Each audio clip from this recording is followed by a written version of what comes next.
I'm Marcia Nelson for SylviaGlobal.com. I'm in Northern California today, and I'm talking with 2 out of 5 people from a very philanthropic family. Today's interview is part of a series I'm doing on child philanthropists. Today I have Hannah Button, 12 years old, right? Yeah. Okay, and her mom Diane. They're here from Hawaii. I am so touched by everything I learned that your family is doing. And Hannah said it herself, it's the family unit that keeps it going. That's true. And makes it fun. And so to me that means it started with you and Mark. Because Carly, Jack, and Hannah are a team in themselves, and you and Mark must have created that. Can you tell us how you did that? And let me contrast it to something.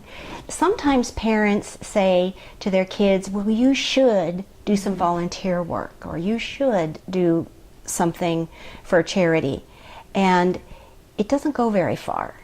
And how is it that in your family it did?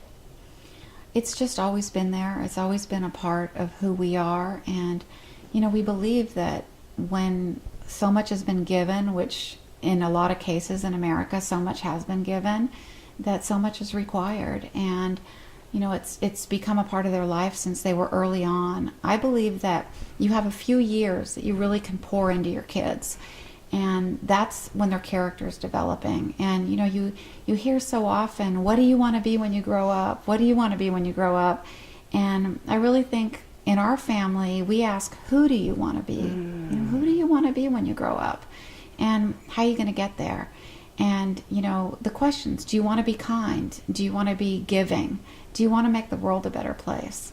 And those are the questions that we ask. And I think that with the kids, observing them and being aware and intentional as a parent so that their interests are blended with the giving. So we're not saying, you know, kids, you have to go out and raise some money for such and such, or you have to believe in such and such. But we ask them, where do your interests lie? You know, what are your passions? What do you care about? And then their heart's in it.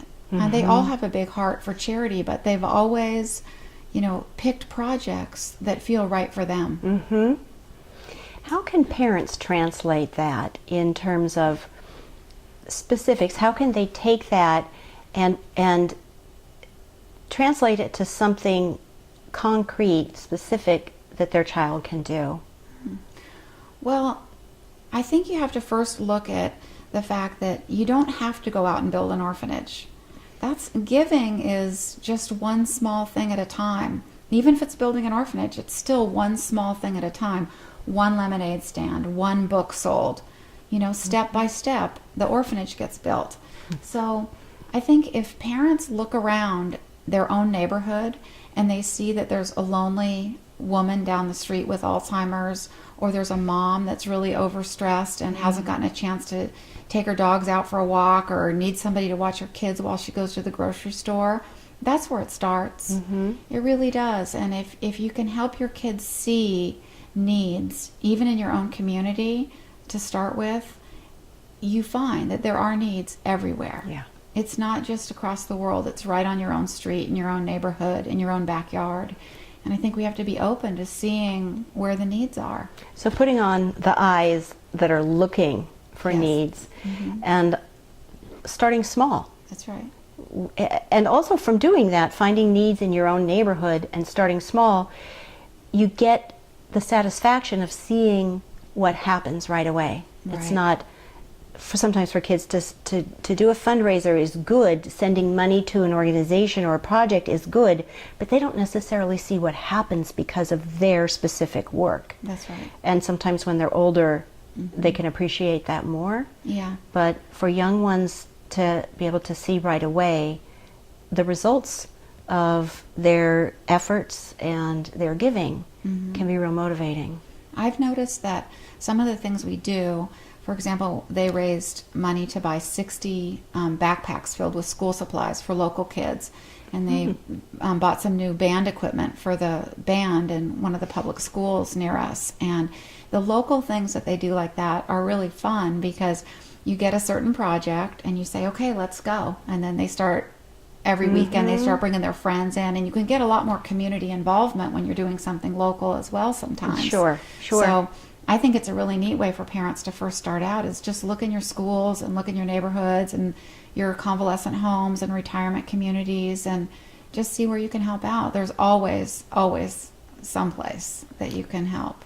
And it's really laying the foundation for kids to feel that they are a part of their world and that what they do matters. Yeah, I think one of the greatest things I've seen in my kids is that the world isn't just them. The world is so much bigger, and they know that.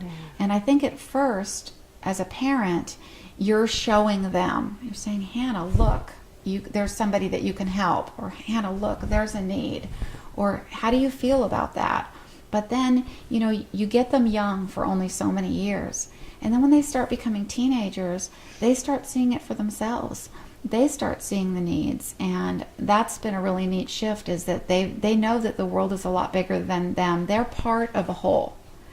And I think they all get that, all three in their own different ways, because they're at different ages right now. But they get that it's a big world, and that they need to be responsible to take care of it and take care of the people who live, here. So true. Yeah. I want us to give the website. You have a website for all these little projects that you've mentioned. You have a website that people can go to and see some of the projects you've been doing, seeing that you've been doing and what you're going to be doing, and they can check in, right? They can touch base. Yeah, it's called dreamofabetterworld.org. Dream of a better world. dreamofabetterworld.org. Yes. We'll also put that at the end of the video. And they can get your special delivery cookbook there, or they can go on Amazon.com. We're going to continue talking, you and I, shall we? We'll take a break. We'll come back and I'll talk more with Hannah. And I will also mention that there is going to be an interview in the future with the whole Button family. So that will be coming down the road. Thank you so much, Diane, for sharing all of this with us. And you too, and we will continue. I was really touched by the interview you just saw with Diane and Hannah Button. So I want to remind you, stay tuned. Watch for the next part. Watch it right now.